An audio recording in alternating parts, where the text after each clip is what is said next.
Tesla Bharat में कब आएगी? सब लोग यही सवाल पूछ रहे हैं, लेकिन मेरा सवाल यह है कि क्या भारत को टेस्ला की जरूरत है? टेस्ला दुनिया की सबसे बड़ी कार कंपनी है, लेकिन हमारे भारत की एक कंपनी टेस्ला को टक्कर देने के लिए रेडी हो रही है और वो है टाटा। कुछ ही दिनों पहले टाटा ने रिवील किया कि फ्यूचर में मेड इन इंडिया गाड़ियां कैसी दिखेंगी एंड वी वर शॉक्ड। चलिए आज जानते हैं कि टाटा कैसे हमारे गाड़ियों को रेवोल्यूशनाइज कर रहा है और कैसे हमारे इंडियन ईवीज को पूरे दुनिया तक पहुंचाने के प्लान में जुटा हुआ है। इलॉन मस्क आज दुनिया के रिचेस्ट इंसान है जो एक झटके में ट्विटर जैसी बड़ी कंपनी अकेले खरीद सकते हैं, $44 बिलियन कैश में देख। और इसका रीजन है टेस्ला। यू सी, टेस्ला के पहले ईवीज के बारे में लोगों का नजरिया अलग था। इलॉन मस्क कहते हैं कि लोग मानते थे कि ईवीज पावरफुल नहीं होती, गोल्फ कार्ट्स के लिए या शॉर्ट ट्रिप्स के लिए ठीक है, लेकिन ईवीज कभी भी ICE यानी इंटरनल कंबशन इंजन की गाड़ियों को रिप्लेस नहीं कर पाएंगे। लेकिन टेस्ला ने ऑटो इंडस्ट्री को रेवोल्यूशनाइज कर दिया। उन्होंने ईवीज को कूल बना दिया। टेस्ला एक ऐसी कंपनी है जो हर महीने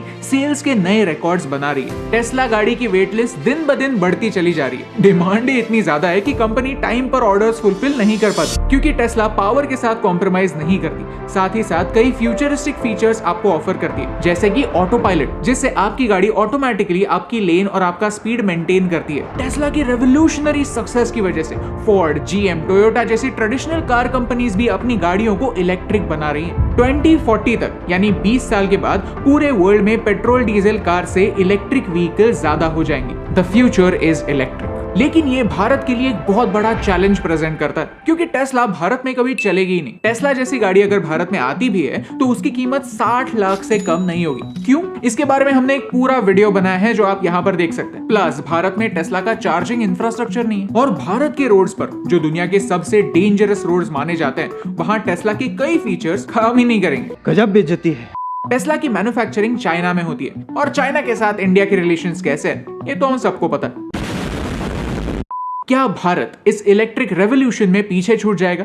बिल्कुल नहीं। The reason is Tata. Bharat सरकार चाहती है कि 2030 तक सड़क पर चलने वाली 3 में से एक गाड़ी एक ईवी हो, लेकिन ये टेस्ला के बगैर होगा कैसे? जब रतन टाटा ने जैगुआर और लैंड रोवर खरीदी थी तब लोगों ने कहा था ये बस एक पब्लिसिटी स्टंट है, इससे टाटा को एक्चुअल फायदा नहीं होगा। लेकिन आज वही R&D हमारी वर्ल्ड क्लास ईवीज बनाने में मदद कर रहा है। सिर्फ 2 साल पहले जो कंपनी एक दिन में 8 गाड़ियां बनाती थी, वो कंपनी आज सिर्फ एक दिन में 100 गाड़ियां बनाती है। टाटा भारत का ईवी सेक्टर डोमिनेट कर रहा है। कितना?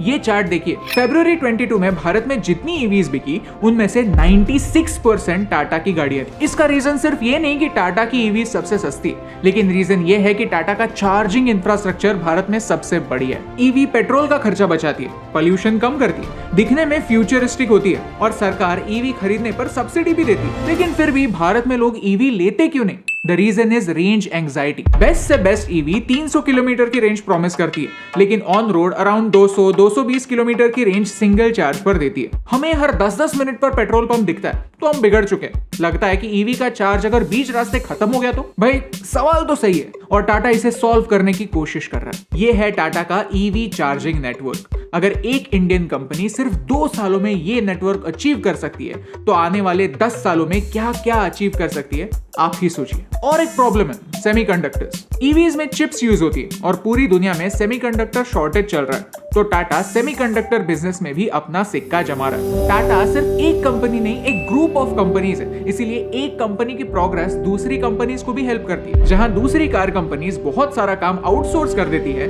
टाटा की गाड़ियों के ज्यादातर पार्ट्स टाटा की ही कंपनी टाटा ऑटोकॉम सिस्टम्स बनाती है। Tata power electric charging stations बना रही है। टाटा केमिकल्स अभी से बैटरी रिसाइकलिंग की ओर कदम बढ़ा रही है, यानी कि ज्यादातर प्रोडक्शन में हम आत्मनिर्भर होने वाले हैं। इसी के दम पर आने वाले 4 सालों में टाटा 10 अलग अलग इलेक्ट्रिक व्हीकल्स, SUV से लेकर लग्जरी तक सारी गाड़ियों को इलेक्ट्रीफाई करने वाला है। ये है अविन्या, जो 2025 में भारत में लॉन्च होगी, जो एक सिंगल चार्ज में 500 किलोमीटर जा पाएगी at a fraction of a cost of a Tesla. Avinya का मतलब है इनोवेशन, एक ऐसा इनोवेशन जो टाटा हमारे ऑटो सेक्टर में कर रहा है, ताकि भारत कहीं पीछे ना छूटे। इसी के लिए पूरे टाटा परिवार को हमारा सलाम। सी, वी लव इलॉन मस्क और टेस्ला की गाड़ियों को भारत में देखने से हमें खुशी जरूर होगी, लेकिन उससे भी ज्यादा खुशी हमारी made in India electric vehicle को दूसरे देश में देखने से। आपको क्या लगता है? हमें कमेंट्स में बताइए, क्योंकि I believe the future is electric और इसी इलेक्ट्रिक फ्यूचर में भारत को आत्मनिर्भर बनते देखने से मुझे फर्क पड़ता है।